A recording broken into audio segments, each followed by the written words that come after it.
सुखपुर गांव कभी अपने नाम जैसा ही था, सुख से भरा हुआ। चारों ओर हरियाली थी, खेतों में लहलहाती फसलें थीं और सुबह होते ही पक्षियों की चहचहाहट से पूरा गांव जाग उठता था। लेकिन समय ने सब कुछ बदल दिया। पिछले 3 सालों से आसमान जैसे रूठ गया था। बारिश का नामो निशान नहीं था। सूरज आग उगलता, धरती फटती और लोगों के दिल सूखते जा रहे थे। खेतों में दरारें इतनी चौड़ी हो गई थीं कि बच्चे उनमें कंकड़ डालकर खेलते थे। कुएं खाली पड़े थे, तालाबों की तलहटी दिखने लगी थी और भूख हर घर में चुपचाप बैठी थी। गांव के आखिरी कोने में एक टूटी-फूटी झोंपड़ी थी। वहीं रहता था मोहन, गरीब मजदूर। उसकी पत्नी राधा बहुत सहनशील और मेहनती थी। 2 बच्चे अमन और पायल उसकी सारी दुनिया थे। लेकिन दुनिया बहुत बेरहम हो गई थी। सुबह मोहन खाली पेट उठता, राधा थोड़े से बचे हुए आटे से 2 पतली रोटियां बनाती। आज बच्चों को खिला देना। वो खुद नहीं खाती। मोहन समझ जाता पर बोलता कुछ नहीं। गरीबी में शब्द भी भारी लगते हैं। मोहन रोज काम की तलाश में निकलता, कभी किसी के खेत में मजदूरी, कभी किसी के घर पानी ढोना और कई बार कुछ भी नहीं मिलता। जब खाली हाथ लौटता तो बच्चों की आंखों में सवाल होते। आज खाना आएगा ना बाबा? मोहन मुस्कुरा देता। हाँ बेटा, आएगा। पर दिल अंदर से रोता।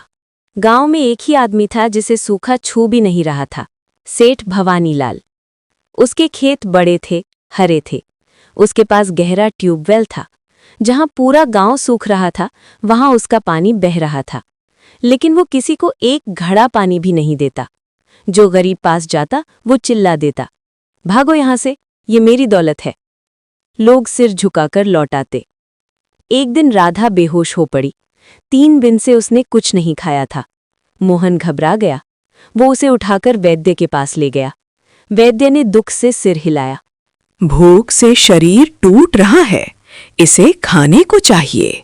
मोहन की आंखों से आंसू बहने के। खाना ही नहीं है बाबा जी। उसी रात अमन तेज बुखार में तपने लगा। उसकी सांस तेज चलने लगी। राधा रोने लगी। मोहन जैसे पागल हो गया। वो हर घर गया, बेटा बीमार है, थोड़ी मदद कर दो। लेकिन सब खुद भूखे थे, कोई कुछ न दे सका। आखिर वो सेठ भवानीलाल के दरवाजे पर पहुंचा। हाथ जोड़कर बोला, सेठ जी, बेटे की जान बचा लीजिए। सेठ हंसा। गरीब की जान की कीमत नहीं होती।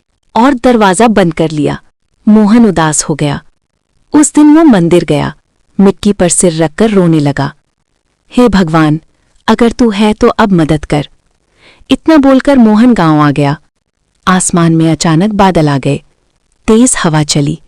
पहली बूंद गिरी, फिर दूसरी, फिर तीसरी और फिर 3 साल बाद बारिश फूट पड़ी।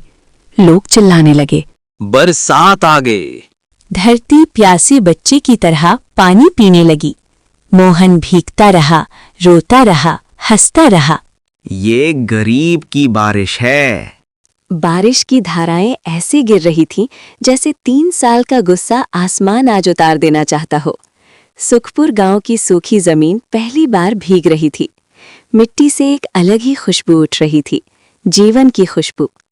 बच्चे नंगे पांव पानी में कूदने लगे। बूढ़े हाथ जोड़कर रोने लगे। औरतें भगवान का नाम लेने लगी। मोहन बाहर खड़ा कांप रहा था। उसके आंसू बारिश में घुल चुके थे। हे भगवान, तूने सुन ली। राधा, अमन सब भींग रहे थे। उसके सूखे होंठ भींग रहे थे। बुखार कुछ कम लग रहा था। पायल मिट्टी में खेलते हुए हंस रही थी, जैसे दुख कभी था ही नहीं। लेकिन जहां गरीबों के घर खुशियों से भर रहे थे, वहीं सेठ भवानीलाल के यहाँ तबाही उतर रही थी। तेज पानी ने उसके खेतों की मेड़ें तोड़ दी। ट्यूबवेल का मोटर जोरदार आवाज के साथ टूट गया। खलियान में रखा सारा अनाज पानी में गलने लगा। सेठ चिल्ला रहा था, बचाओ, मेरा सब कुछ बह गया। पर बारिश किसी की नहीं सुनती। वो बस न्याय करती है। सुबह जब बारिश थमी तो गांव बदल चुका था। कुएं भर चुके थे, तालाब छलक रहे थे, खेतों में पानी चमक रहा था जैसे चांदी बिछी हो। मगर सेठ का आंगन कीचड़ में डूबा था। उसका घमंड वहीं फंस चुका था। गांव की पंचायत बैठी, लोग जमा हुए। सेठ भवानीलाल कांपते हाथों से बोला, मैं बर्बाद हो गया हूँ। सब चुप थे, किसी के चेहरे पर खुशी नहीं थी। तभी मोहन आगे बढ़ा। उसके कपड़े फटे थे, मगर आंखों में रोशनी थी। सेठ जी, आपने हमें कभी कुछ नहीं दिया, फिर भी हम आपको अकेला नहीं छोड़ेंगे। लोग हैरान थे। मोहन ने घर से थोड़े चावल लाकर रख दिए, राधा ने सूखी सब्जी, एक बूढ़े ने दाल। धीरे धीरे सब आगे आए। सेठ रो पड़ा। मैंने इंसान नहीं बनना सीखा। उसी दिन सेठ बदल गया। उसने अपने खेत सबके साथ बांटे, ट्यूबवेल सबके लिए खोल दिया। पहली बार गरीबों ने बिना डर पानी भरा। कुछ दिनों बाद खेती शुरू हुई। मोहन ने कांपते हाथों से बीज बोए। अब भूख नहीं आएगी। राधा की आंखों में सपना था। समय बीता, खेत हरे हुए, बालियां निकलीं। सुखपुर फिर जी उठा। बारिश के बाद सुखपुर गांव मानो दोबारा जन्म ले चुका था। जहां पहले धूल उड़ती थी, वहां अब कीचड़ में पानी चमकता था। हवा में मिट्टी की सोंधी खुशबू थी, जो लोगों के दिलों में नई उम्मीद भर रही थी। मोहन हर सुबह खेतों की ओर दौड़ता। वो पानी को हथेलियों में भरकर देखता, जैसे कोई सपना सच हो रहा हो। राधा, देखो, जमीन फिर जिंदा हो गई। राधा मुस्कुराते, अब हमारे बच्चे भूखे नहीं सोएंगे। गांव के लोग पहली बार मिलकर काम कर रहे थे। कोई हल चला रहा था, कोई बीज बो रहा था, कोई मेड़ बना रहा था। सेठ भवानीलाल खुद मिट्टी में उतर आया था। जो आदमी कभी पानी तक नहीं देता था, आज कंधे पर फावड़ा उठाए खड़ा था। लोग हैरान थे। उसने शर्म से कहा, आज मैं सिर्फ सेठ नहीं, इंसान बनना चाहता हूँ। मोहन ने पहली बार अपनी छोटी सी जमीन पर गेहूं बोया। हर बीज डालते समय वो बुदबुदाता, उगना, हमारे बच्चों के लिए उगना। राधा दूर से उसे देखती और आंखें भर आती। दिन बीतते गए, छोटी छोटी हरी पत्तियां निकलने लगीं। पूरे गांव में खुशी की लहर दौड़ गई। बच्चे खेतों के बीच दौड़ते। हमारी फसल आ गई। लेकिन मुश्किलें अभी पूरी तरह खत्म नहीं हुई थी। एक दिन तेज आंधी आई। काले बादल फिर घिरे। लोग डर गए, कहीं फिर सब बर्बाद न हो जाए। मोहन खेतों में दौड़ पड़ा। वो पौधों को बचाने की कोशिश करने लगा। राधा चिल्लाई, आओ, जान खतरे में है। पर मोहन नहीं रुका।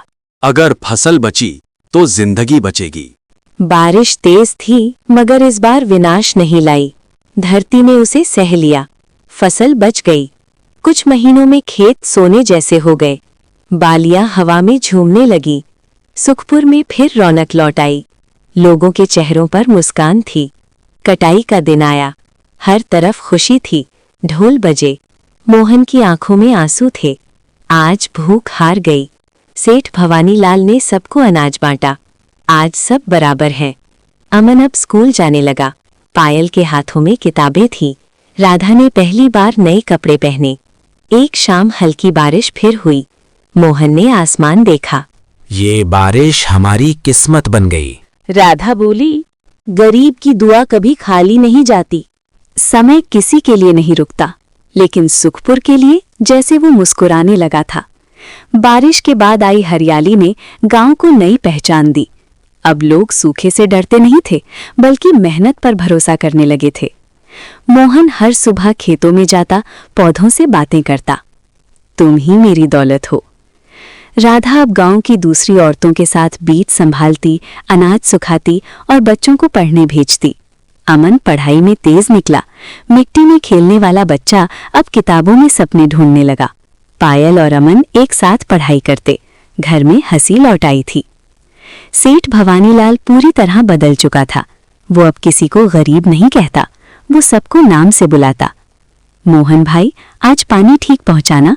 मोहन मुस्कुराता। हाँ सेठ जी, अब आप हमारे अपने हो। सुखपुर में पहली बार छोटा स्कूल खुला। सेठ ने जमीन दी। गांव वालों ने मेहनत की बच्चों के पढ़ने के लिए। मोहन की आंखें भर आईं। हमारे बच्चे पढ़ पाएंगे। साल बीतते गए। खेत और भी फलने लगे। गांव में दुकानें खुली। कुएं पक्के बने, लोगों ने झोपड़ियों की जगह घर बनाए। एक दिन भयानक सूखा फिर आने लगा। लोग घबरा गए, अगर फिर बारिश नहीं हुई तो? लेकिन इस बार गांव तैयार था। तालाब बने थे, पानी जमा था, साझा मेहनत थी। मोहन ने सबको समझाया। हमने एक बार भूख को हराया है, फिर जीतेंगे। सबने हिम्मत रखी। कुछ दिनों बाद बादल फिर आए। हल्की मगर लगातार बारिश हुई। फसल बच गई, गांव बच गया। राधा ने मोहन का हाथ पकड़ा। देखो, अब हम डरते नहीं। मोहन मुस्कुराया। क्योंकि अब हम अकेले नहीं हैं। सालों बीत गए। सुखपुर अब वही सूखा गांव नहीं रहा था। अब वो हरियाली से भरा, खुशहाल और एक दूसरे का सहारा बनने वाला गांव बन चुका था। जहां कभी भूख थी, वहां अब अनाज के भंडार थे। जहां कभी आंसू थे, वहां अब हंसी गूंजती थी। मोहन भी अपने घर में अपने परिवार के साथ खुशहाल जिंदगी जीने लगा।